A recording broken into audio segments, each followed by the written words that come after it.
And y'all don't think this dude's guilty? He supposed to be with Pac and Suge, and he left them because of parking. And then his walkie-talkie was giving him issues. What?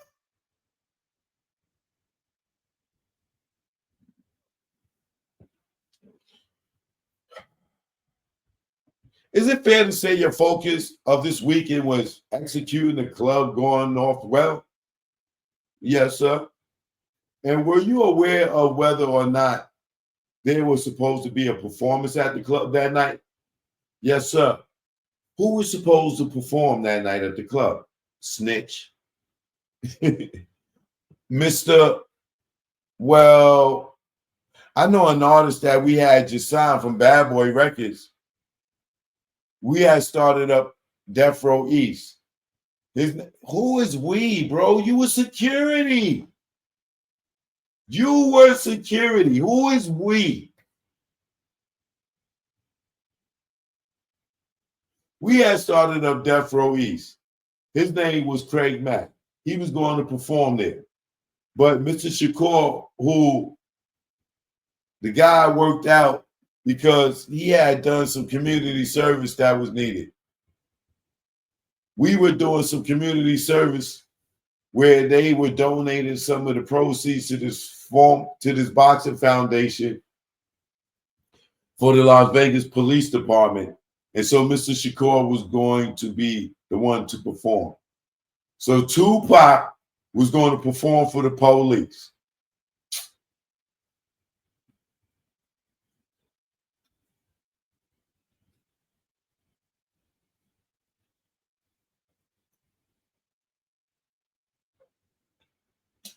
Tupac was going to perform for the police, and he knew that.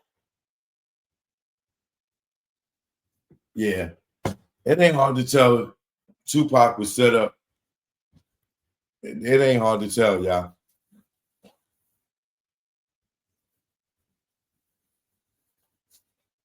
It ain't hard to tell. Now Pac is going to perform for the police. Imagine, yo, Pac, we want you to you got to perform at this benefit.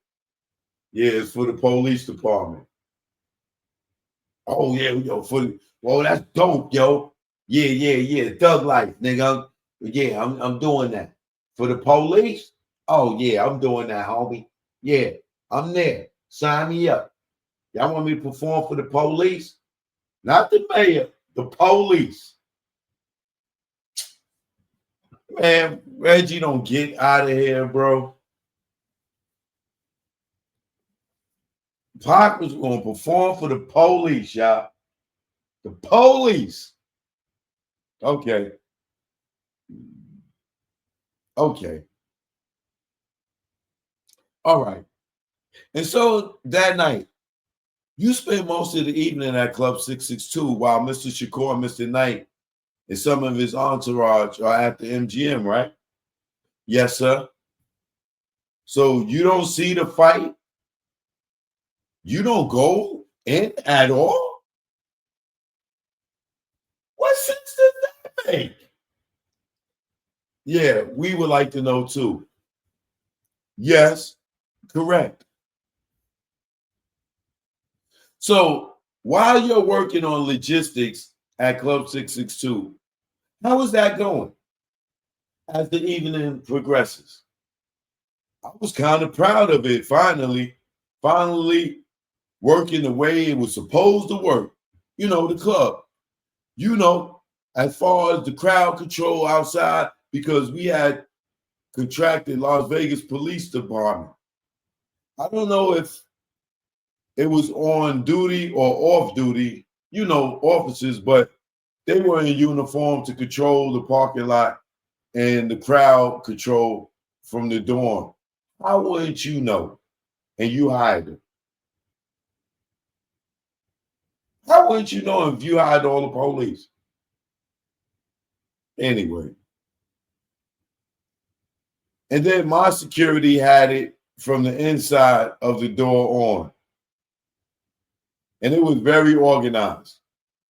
Metro Police did a good job that night. So you was working with Metro Police Department too, huh? Y'all had Sugar and them surrounded. At some point, did you see people come to you and say, hey, something actually going wrong that night? Yeah. Can you tell us about that? I don't know the approximate time. I guess it's like 11 o'clock, 11 or something.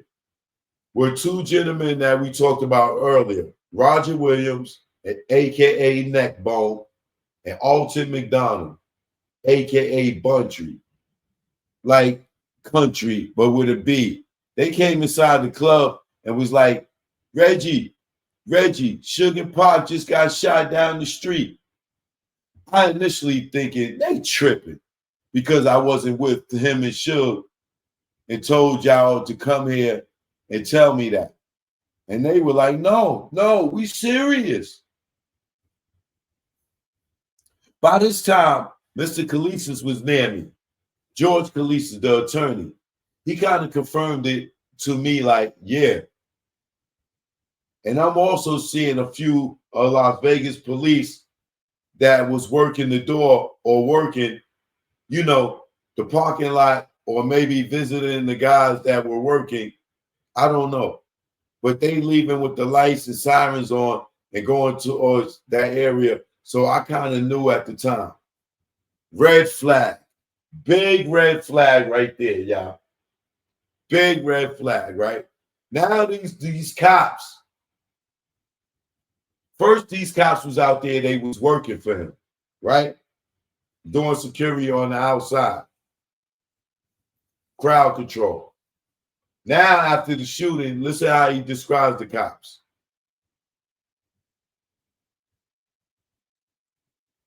And I'm also seeing a few of Las Vegas police that was working the door or working, the parking lot or maybe visiting the guys that were working. You see that? Now the police that's in the front, you don't know if they work for you or they just, why would they be over there visiting the guys while they working? Would they groupies of Club 662? The police just come over there and hang out? Is what you telling us? This dude is something else, bro. And I'm also seeing a few of the Las Vegas police that was working the door or working, the parking lot or maybe visiting the guys that were working. I don't know. But you out there and you working, but you don't know. You ain't at the fight. You ain't around nothing else, but you don't know. If they don't see this guy's full of it and he's spinning them, yo, man, I'm going to be real disappointed in Las Vegas Metro Police Department, Homicide Squad. If they got this dude's, of course they got this dude's testimony in the grand jury. But if they can't see the lies, the deflection, and this simple testimony right here, they might not know as much as we do because we watch on YouTube, but the deflection in this is so overbearing that you cannot miss it, bro. You cannot miss it. I don't know, but they leaving with lights and sirens on, going towards that area. So I kind of knew at that time. So that it was true. So prior to hearing from Buntry and Neckbone that Sugar Tupac had been shot, had you heard anything about a fight at the MGM or Southside, an issue with the Southside Crips at all? Nothing. That's the only problem I had with my security, Mr. Frank Alexander, that he didn't notify me when it transpired. But he said his walkie-talkie, because we had Nextels back then that where they could operate like two-way radios, they had a dual, it could be a phone or it could be like a walkie-talkie. He did not notify me. But that was his first day back from being off for like a month. And he said his walkie-talkie hadn't gotten his walkie-talkie, or it was dead. Nigga, did he not get his walkie-talkie or it was dead? You see what I keep telling y'all?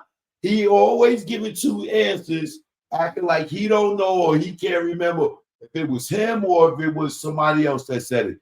Now you don't know if Frank had his walkie-talkie or it was dead. Yo, this dude is something else, bro.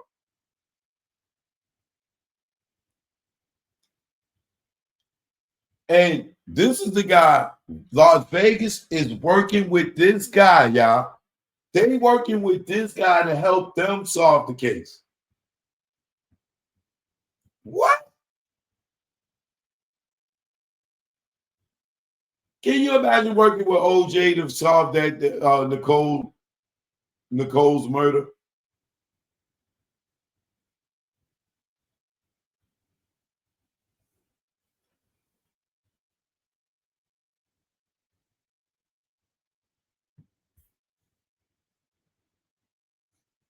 He said he hadn't got his walkie-talkie or it was dead.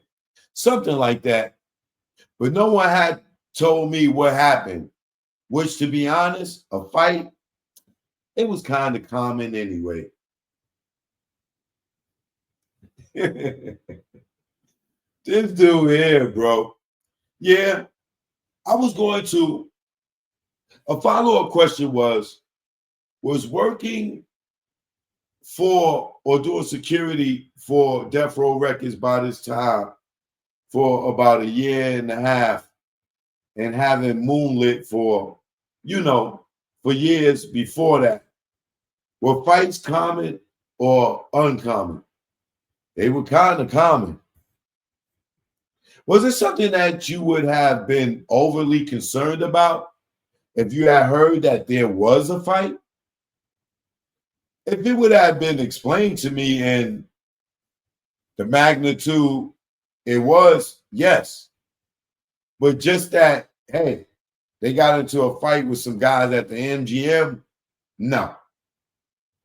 So you're talking about the magnitude of who it was? Did you later come to learn that the person the fight was with was Orlando Anderson? Yes. And at that time, were you aware that Mr. Anderson was a member of the Southside Crips? Yes, sir. And would it have given you concern?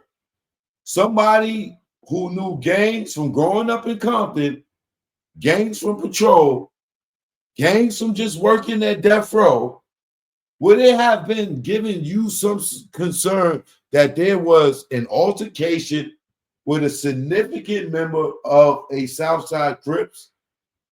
Yes, sir. Now, when Bunchy and Neckbone came out there, did you ever see their car? Yes, sir. Did you notice anything different about their car from when you last saw it? Yes, sir. What did you notice? That there was a bullet hole in the left fender of his black Toyota Supra. Now, Reggie, how would you notice that between the hours of 11 o'clock and midnight, if they came running in the club, you said you was in the club, they came in the club and told you what happened, then you see the police cars shooting off and everything like that. When did you have time to see a bullet hole in their fucking car, nigga?